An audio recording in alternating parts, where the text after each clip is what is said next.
Aquest diumenge el pavelló municipal d'esports de Castelló d'Empúries ha acollit un torneig de bàsquet 3x3 organitzat per l'agrupació Escolta Xots, concretament per la branca Les Trucs.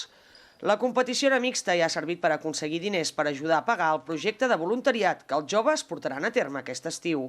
Doncs bastant mogudet i han vingut bastants equips, uns 5 o 6 equips d'entre 3 i 4 persones, d'entre 12 i 18 anys, de diferents llocs d'aquí la comarca, i doncs estem molt contents perquè hem vist que també a part s'està fent com molt de poble i hi ha bastanta gent a veure el partit, i tot això és per ajudar en el nostre projecte de cares a l'estiu per anar a fer un voluntariat a algun lloc d'Espanya.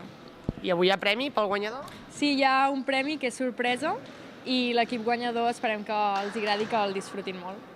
L'any passat els Xots, amb aquest mateix objectiu de recaptar fons per portar a terme un projecte de voluntariat a Aragó, van organitzar activitats tan diverses com cinema a la fresca, quines, tallers o berenars.